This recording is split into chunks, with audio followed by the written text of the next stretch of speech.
Halo semua, selamat datang di Lentera Merah, sebuah podcast di mana kita berbagi cerita, pengalaman, dan juga kisah. Sebelumnya, gue mau ngucapin terima kasih buat kalian yang udah ngedengerin dari awal khususnya. Terus buat teman-teman yang udah nge-support, pokoknya terima kasih banget. Dan gue juga minta maaf karena jarang upload, karena ada aja halangannya. Kalau kemarin gue jarang upload karena kerja. Sekarang jarang upload karena bukan jarang sih. Dari episode kemarin ke episode ini hampir sebulan gak upload karena komputer gue rusak. Komponennya ada yang rusak. Harusnya sih nggak jadi alasan karena bisa aja gue record lewat HP. Tapi nggak tahu ada yang kurang aja.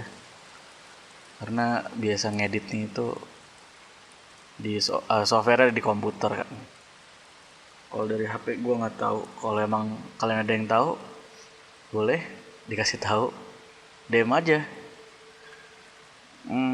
Sebelum gue mulai cerita, gue mau ngingetin ke kalian.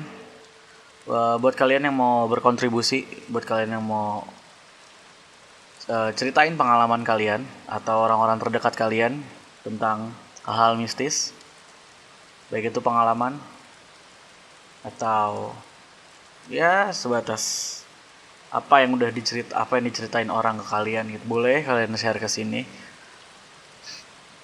Share aja dalam bentuk rekaman, tapi rekamannya harus bersih ya. Kalau rekaman berisik ada ambien suara yang lain gitu, bakal susah sih ngeditnya. Oh iya, kalau mau berkontribusi bisa kirimin ke email kita di lenteramerah.id@gmail.com, atau kalau kalian mau cek dulu di Instagram kita juga boleh, di lenteramerah.id nama Instagramnya. Sekarang gue mau cerita soal pesugihan. Ini yang dialamin langsung sama temen nyokap gue maksudnya. Ini gue tahu waktu gue masih kelas 1 SMA. Temen nyokap ini, sebutlah dia namanya Tante L. Nah, Tante L ini waktu itu dia sore-sore dia nelpon nyokap. Dia nangis-nangis, dibilang bokapnya Tante L itu sakit. Tapi sakitnya aneh karena dibawa ke dokter, hasil diagnosanya itu normal, nggak ada penyakit apa-apa. Bahkan tergolong sehat sih, karena harusnya kalau orang tua gitu mungkin ada gejala atau apa gitu, penyakit orang tua lah. Nah kalau ini tuh nggak ada, dia masih normal, badannya masih sehat gitu. Terus nyokap itu langsung minta gue buat datang ke sana gitu. Sebenarnya gue juga agak bingung gitu, kenapa harus gue yang disuruh datang ya. Dan nyokap dan teman-teman nyokap memang taunya itu gue beserta teman gaib gue ini kadang mengetahui sesuatu yang orang biasa nggak tahu ya. Tapi ya nggak tahu, tiba-tiba tahu aja. Kalaupun ada yang ngasih tahu, kayak nggak tahu gitu siapa yang ngasih tahu. Oke, singkat cerita, sore itu gue dan nyokap langsung meluncur ke rumah teman nyokap. Itu di Kalibata, pokoknya daerah Kalibata deh. Pas nyampe sana bener agak kaget juga ya. Bukan kaget sih, lebih ke terkagum-kagum. Wah, rumahnya gede banget coy, asli. Mungkin kamar mandinya aja sama kamar gue masih luasan kamar mandinya. Pas nyampe sana emang hawanya udah nggak enak. Selain itu juga anehnya lagi, begitu sampai sana terus masuk gitu kan, gue tuh nyium bau apa ya, bau amis ya. Asli ini bau amis, kayak lu lagi belanja di pasar, di bagian orang yang jualan ikan gitu. Nah ya kurang lebih kayak gitulah, bau amis pokoknya. Terus ya kita disambut di sana, kayak gue juga merasa aneh gitu, kayak merasa dia istimewakan gitu kan, padahal gue juga bingung di sana mau ngapain gitu. Terus temen nyokap gue bilang, kamu mau ngelihat dulu nggak gitu ke dalam, maksudnya ke ruangan yang ada bokapnya temen nyokap itu di situ. Terus pas gue masuk ke dalam, iya dia lagi tiduran tuh. Dan anehnya di kamarnya itu, oke, makin dekat gue ke kamar itu, ke kamar yang ada yang ada bokapnya tante L, semakin kuat bau amisnya. Terus gue bingung, gue nggak mungkin dong ngomong ke tante L kayak, tan, bau banget amisnya di sini, kan nggak apa ya, nggak pantas gitu, ntar malah yang ada tersinggung. Terus abis itu gue ke ruang tamu lagi, kita ngobrol-ngobrol lagi. Tante El nanya, gimana Glenn, ada yang aneh-aneh nggak, dia bilang gitu. Terus gue bilang, ya belum ada sih gitu. Gue bilang belum ada, padahal emang dari awal datang itu udah aneh banget dari bau-bauan itu. Habis itu gue bilang sama nyokap, ngantuk ya, gue mau tidur. Dan gue disuruh tiduran di kamar kosong, kamar tamu, emang kamar khusus tamu. Gue disuruh tiduran di situ. Terus ya udah, gue jalan. Jadi kamar tamunya sih nggak jauh dari kamar bokap tante L gitu. Terus kan gue jalan sendiri, gue cuma diarahin doang. Gue jalan sendiri, nah gue tuh ngelewatin kamar bokapnya. Emang benar baunya tuh emang amis banget kan. Terus gue masuk ke kamar yang dikasih tahu, gue masuk ke situ, dan di situ ada suara, oke, kayak suara cewek, tapi yang kayak gini, yang dia manggil tapi bukan bisik, apa sih, kayak yang kayak gitu. Habis itu gue coba panggil temen gaib gue kan. Terus teman gaib gue datang. Ya di situ kita duduk di kasur, suruh gue coba memejamkan mata. Sebenarnya ini tuh sotoy, gue tuh nggak ngerti gue harus ngapain gitu.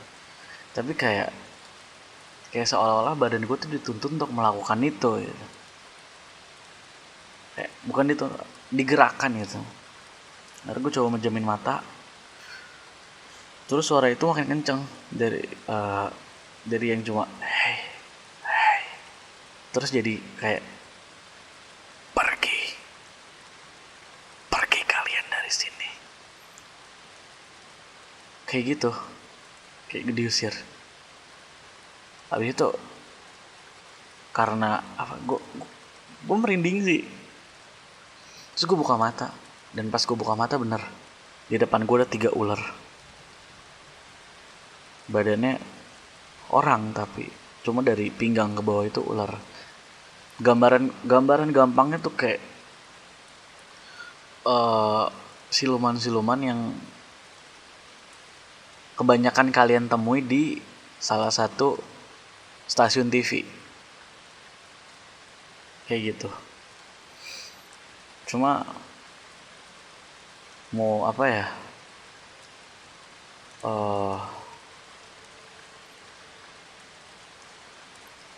Bau mereka itu sama persis sama apa yang gue cium dari awal gue masuk ke dalam rumah. Kayak seolah-olah sumber bau ini tuh mereka gitu. Mereka bertiga melotot ke arah gue. Terus sebenarnya gue ketakutan, tapi kayak tiba-tiba nyeplos. Kenapa? Gue nanya ke mereka, kenapa lu datang ke sini? Mereka cuma bilang pergi dari sini, pergi. Kalau enggak, kamu dan keluargamu akan mati, dia bilang kayak gitu kan. Terus teman gaib gue tuh kayak ngasih tahu, jangan takut, lawan aja, kita masih di atas mereka, dibilang kayak gitu. Ya udah, makin gue tantang mereka. Gue bilang sebelumnya nih, biar kalian tahu, gue ngomongnya bukan pakai bahasa Indonesia, kayak lebih ke batin ya, batin ke batin gitu. Soalnya mulut gue juga nggak berbicara gitu ya. Kalau gue ngomong lantang kayak gitu, orang-orang pada denger dong nanti kan. Gue bilang, gue nggak takut sama ancaman lo. Sebelum lo mau matiin mau keluarga gue bakal binasain dulu lo sama ratu lo. Gue bilang kayak gitu. Ini bahasanya gue gini aja ya, biar kuping kalian nyaman gitu nerimanya, biar mudah mencerna sih. Terus abis itu kayak mereka tuh kayak apa ya, memperlihatkan, mereka buka mulut, kayak memperlihatkan taring ular gitu, terus pergi. Nah, dari sini tiba-tiba pintu diketok. Terus nyokap gue bilang, bokapnya bangun tuh gitu. Bokapnya Tante El bangun gitu. Terus udah gue nengok ke situ. Pas gue nengok malah bokapnya melotot ke arah gue, tapi nggak ngomong apa-apa, kayak cuma melotot doang. Habis itu gue pergi, gue keluar. Terus yaudah, gue di ruang tamu sama nyokap gue ngobrol-ngobrol. Santai turun. Terus gue nanya, Tan, emang papanya tante ada masa lalu apa ya? Pernah melakukan apa ya? Terus raut mukanya tuh tiba-tiba kayak berubah gitu. Dari yang udah mulai tenang, dari yang senang gitu kan, karena bokap udah sadar gitu. Soalnya sebelumnya kayak cuma tiduran, terus ya udah kayak cuma tiduran aja ya. Mukanya nggak berekspresi. Nah, raut mukanya tuh dari senang ke tiba-tiba kaget, takut gitu. Dia nanya, emang kenapa? Ada apa? Terus gue bilang, nggak Tan, tadi kayak ngeliat ada ular aja 3 gitu. Nah nyokap kaget itu kan, ular di mana ular gitu kan? Enggak, bukan ular itu maksudnya. Gue coba jelasin ke nyokap kan. Terus nyokap mulai ngerti maksud omongannya, maksud omongan gue. Terus diem. Dan kita nunggu jawaban dari si tante L ini. Terus dia cerita, jadi dulu itu keluarganya di kampung waktu sebelum tante L sebelum tante L SMP apa, pokoknya tante L tuh masih kecil, belum ke sini gitu. Dia bilang keluarga mereka itu dulu pas-pasan banget, malah kurang kali ya katanya, buat makannya kadang susah. Nah, nggak tahu kenapa, pokoknya nggak tahu kenapa tante L juga bingung, tiba-tiba bokapnya tuh kayak jadi tajir melintir, pokoknya banyak duit banget. Nah, awalnya tante L tuh ya dia nggak berpikir apa-apa karena dia berpikir, oh ini mungkin rezeki gitu. Tapi tante L juga mulai ngerasa aneh karena setiap bokapnya duitnya nambah gitu, kayak istilahnya ada pokoknya setiap bokap punya duit banyak gitu, kelihatan megang duit banyak. Setiap itu juga ada satu orang di kampungnya yang meninggalnya kayak nggak wajar, soalnya kebanyakan orang-orang yang meninggal di sana itu nggak punya riwayat sakit apa-apa, kayak tiba-tiba meninggal aja gitu. Terus setelah itu tante El sekeluarga memutuskan buat pindah ke Jakarta buat cari rumah. Nah, emang ada beberapa kejadian yang aneh gitu yang menurut tante El tuh nggak wajar, karena dalam setahun bisa gonta-ganti pembantu. Dan yang anehnya lagi, setiap pembantunya ini mau keluar gitu, setiap sebelum ganti pembantu selalu sakit-sakitan dulu gitu.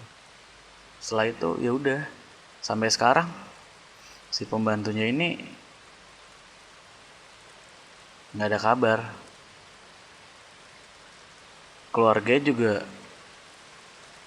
kayak apa ya, kayak nggak mau ngasih tahu aja gitu, nggak tahu kenapa. Kayak ada satu hal yang ditutup-tutupin gitu. Selain itu, dulu katanya juga di rumah itu, di rumah tante El itu ada satu pintu yang nggak boleh siapapun buat buka pintu itu kecuali bokap ya. Pas diceritain tuh gue udah langsung kepikiran gitu, wah sugian ya gitu dalam hati gue, tapi gue nggak mungkin langsung ngomong ke tante El gitu kan. Terus sekarang sih kamarnya udah nggak ada gitu. Nah, setelah itu habis cerita-cerita kayak gitu, gue coba ngasih tahu ke tante L gitu. Gue coba bilang kayak gue mencari kalimat yang sekiranya nggak menyinggung dia, tapi nggak nemu. Akhirnya gue bilang, Tan, papanya pesugihan ya, main belakang nih sama Tuhan, gue bilang kayak gitu kan. Terus untungnya tante L itu nggak tersinggung, dia malah makin penasaran gitu, seriusan gitu, kok selama ini kenapa aku nggak kepikiran ke situ ya, kata tante L itu kan. Terus ya udah, akhirnya gue ceritain lah yang tadi itu, dan mereka pun kaget gitu. Terus tante L bingung, dia bilang, terus sekarang apa yang harus tante lakuin gitu kan. Dan bahkan tante L malah ngomong kalau misalkan emang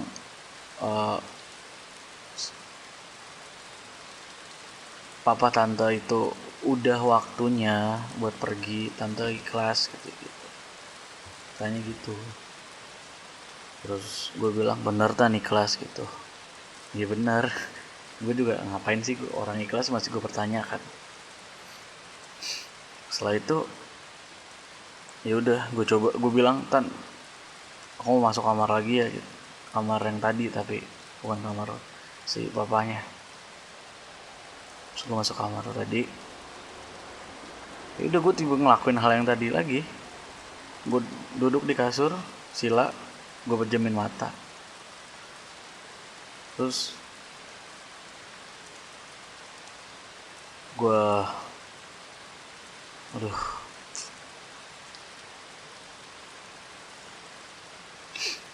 sorry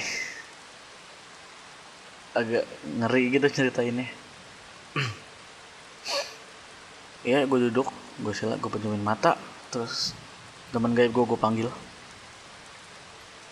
Tiba-tiba gue bangun, gue coba injak salah satu lantai di situ. Terus gue teriak dalam hati maksudnya. Gue teriak, gue panggil semua yang jaga di situ, tapi nggak ada yang datang. Terus gue coba pejamin mata lagi, balik lagi ke posisi semula. Tiba-tiba di situ tuh bau amis, benar-benar amis, jauh lebih amis dari yang tadi, dari yang tadi lah. Ini amis banget. Terus tiba-tiba ada satu sosok perempuan di depan gua. Orangnya cantik. Ini benar-benar orang, bukan orang sih, maksudnya nggak setengah-setengah kayak tadi. Ini wujud manusia gitu. Itu cantik banget, rambutnya disanggul. Terus pakai pakaian apa, kayak pakai pakaian bukan ratu, pakai pakaian kerajaan maksudnya.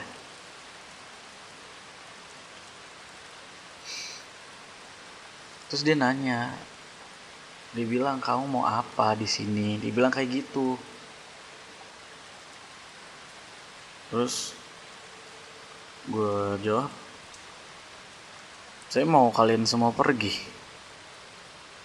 Terus dia bilang, tapi manusia yang di sana punya perjanjian sama saya. Dia bilang, pokoknya perjanjiannya kayak, ya dia bakal jadi bawahannya sih, kacungnya ya. Pokoknya bakal kerja sama si cewek ini kalau umur udah selesai. Terus gue bilang, ya kalau emang dia punya perjanjian kayak gitu, kenapa nggak langsung dicabut aja? Kenapa harus dibikin kayak gini, kan keluarganya yang susah gitu. Lagian kenapa sih nggak dilepasin aja gitu kan? Sudah jawab, nggak bisa, ini udah perjanjian karena saya udah bantu dia. Terus tiba-tiba sosoknya tuh ketawa dia. Gimana? Oke, dia ketawa. Terus dia bilang, kalian nih manusia aneh ya. Mau aja di apa ya? Mau aja dibohong-bohongin sama bangsa kami. Sama bangsa gua lah, kayak bangsa ini nih, si cewek ini. Gue makin merinding. Masa dia ketawa, abis itu diem, terus melotot ke gue. Gila, mudi banget.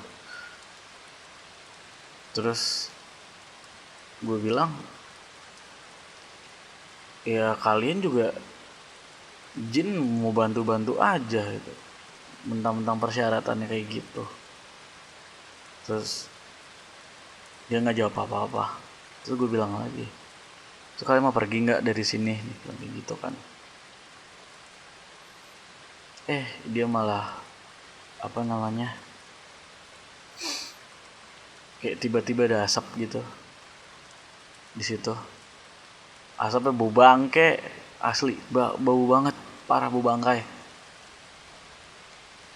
Terus barang-barang di sekitar tuh kayak bergeletak, kayak apa, goyang gitu, gelemetakan gitu, kotak kotak kotak kotak gitu kan. Terus ada apa, di balik asap itu ada mata warna merah ya, matanya tajam gitu ngeliat ke arah gua. Nah, teman gaib gua tiba-tiba lompat ke arah asap itu dan hilang. Mereka hilang dari situ. Terus nggak tahu kenapa gue lemes banget, parah, lemes banget. Gue ngerasa kayak energi gue habis sih, kayak nggak punya tenaga lah. Bau amis, bau bangke, campur aduk yang tadi tuh pelan-pelan netral lagi baunya. Terus nggak ada bau apa-apa lagi. Habis itu apa namanya, gue sadar tuh udah jam berapa ya, jam 9 malam kali ya. Gue ketiduran di situ. Terus gue turun. Nah pas gue turun itu nyokap ngajak pulang. Terus si tante L ini dia bilang makasih ya, pokoknya dia terima kasih ya, karena udah sedikit karena udah membantu mungkin. Saya juga nggak ngerti gue ngebantu itu di mana gitu. Pokoknya katanya pas perjalanan pulang, pokoknya nyokap tuh cerita gitu, bokapnya sadar, tapi bokap itu pengen pulang kampung, pengen balik ke rumah yang lama gitu. Rumah yang lama masih ada, cuma kayak dibiarin kosong aja. Nggak tahu kenapa nggak dikontrakin aja, jadi dibiarin kosong aja. Dia pengen balik ke situ, nggak tahu ada apa gitu. Terus ya udah, selang sebulan dapat kabar dari nyokap, katanya bokap tante L udah pergi kan. Sudah, dan katanya juga meninggal ya nggak susah ya, kayak meninggal aja. Tapi sebelum meninggal benar bokapnya cerita semuanya ke tante L. Terus dia juga pesen buat tante L gitu, buat jangan pernah ngulangi apa yang udah pernah bokapnya lakuin gitu. Dan bokapnya juga kaget kenapa tiba-tiba kayak hilang aja gitu perjanjiannya. Terus makhluk-makhluk yang dulu bantuin si bokapnya itu kayak tiba-tiba nggak ada aja gitu. Gue juga nggak tahu kenapa. Ada teman gaibnya gue tanyain juga pas waktu itu dia pergi kemana, dia cuma senyum jalan-jalan terus hilang gitu. Kayak gitu sih. Wah, nggak kerasa udah mau hampir setengah jam nih. Seru nggak sih? Semoga aja kalian suka ya. Sekali lagi gue cuma mau ngingetin ke kalian, kalau kalian mau berkontribusi, kalian bisa kirimin rekaman suara kalian ke email kita di luntaremerah.id@gmail.com, atau kalau kalian mau ngobrol-ngobrol gitu bisa DM kita di Instagram luntaremerah.id. Jangan lupa, kalau ini sedikit bermanfaat atau ada hal yang bisa kalian petik dari sini, ada hal baik ya, kalian share aja. Siapa tahu ada gitu di orang dekat kalian yang mungkin masih belum tahu apa yang akan terjadi kalau punya perjanjian sama jin-jin yang yang menawarkan jasa pesugihan gitu kan. Ya gitu aja, terima kasih semuanya, terima kasih buat dengerin. Selalu tunggu updatean berikutnya ya. Dan doain semoga komputer gue sembuh, jadi kita bakal ketemu lagi lebih sering. Terima kasih, selamat. Oh, kalau di sini sih udah jam 3 ya. Terima kasih dan sampai jumpa.